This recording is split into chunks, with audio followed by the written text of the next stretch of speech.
Bonjour mesdames et messieurs, avec la ministre des Armées, avec monsieur le ministre des Affaires étrangères, nous avons participé sous l'autorité du président de la République, en présence du Premier ministre, au Conseil de défense. Faire d'abord un point sur l'évaluation de la menace qui a été mise en avant après évidemment cet attentat ignoble à Nice. Hier, le président de la République, vous avez vu, s'y est rendu. Sur la sensibilité toute particulière des événements que nous vivons depuis le procès Charlie, depuis la republication des caricatures, mais aussi des interventions extérieures que vous avez pu constater. D'abord, ce week-end de la Toussaint, particulièrement marqué par des fêtes religieuses, chrétiennes, catholiques, pour lequel le renforcement sera fort. Il l'avait déjà été depuis dimanche dernier. À partir de lundi, la rentrée scolaire, singulièrement dans un moment de crise Covid, mais également dans un cri de menace terroriste. Les établissements scolaires seront particulièrement protégés. Les consignes seront données dans ce sens, évidemment, à la fois suite à la circulaire que nous avons signée avec monsieur le ministre de l'Éducation nationale, mais aussi dans le cadre des derniers attentats terroristes. Et puis, jusque ce dimanche prochain, une évaluation particulière de la menace, évidemment, qui vient des groupes communautaires. On a pu assister ici ou là à quelques difficultés d'ordre public que nous devons évidemment maîtriser.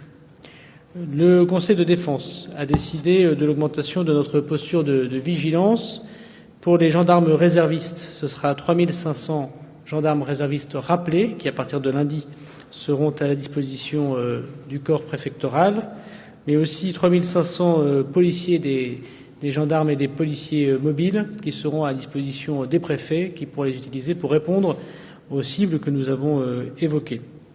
Il y a d'ailleurs pour la ville de Nice, en ce qui concerne le ministère de l'Intérieur, 120 policiers en plus qui seront envoyés pour renforcer la sécurisation de cette ville qui est par plusieurs fois donc touchée par des attentats terroristes. Le plan Vigipirate annoncé par le Premier ministre avant-hier sera renforcé bien sûr par la police, la gendarmerie, mais aussi les armées qui travaillent de façon continue, et c'était déjà le cas, à la protection de notre territoire sous l'autorité des préfets par les forces mises à disposition par la ministre des Armées, à qui je cède la parole. Merci beaucoup. Les Français sont habitués maintenant à l'opération Sentinelle qui a été créée en 2015 à la suite des attentats de Charlie Hebdo pour mener des missions de lutte antiterroriste en étroite coordination avec les forces de sécurité intérieure. Hier, le président de la République a donc décidé que l'opération Sentinelle passerait de 3 000 à 7 000 hommes pour accompagner l'effort de renforcement de la posture indiqué à l'instant par monsieur le ministre de l'Intérieur. Cette décision, c'est un acte opérationnel fort qui incarne notre détermination à ne rien céder au terrorisme. Le déploiement des militaires supplémentaires a commencé dès hier, en particulier dans la ville de Nice. Et sa montée en puissance va se déployer très rapidement dans les tout prochains jours. Je rappelle d'ailleurs que les patrouilles sentinelles actuelles continuent leur mission en attendant les renforts qui arrivent.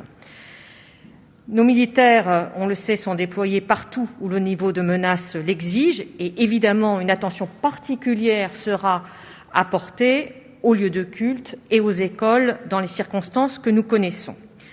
La méthode, elle est très simple, elle est éprouvée, elle est fluide.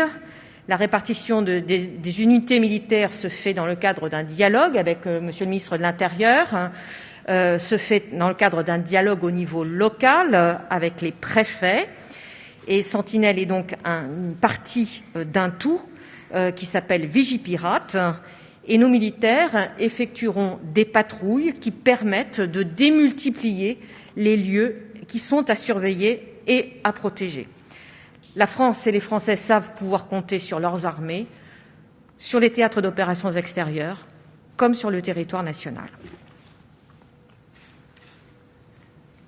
Bien, mesdames, messieurs, la menace était aussi forte à l'étranger.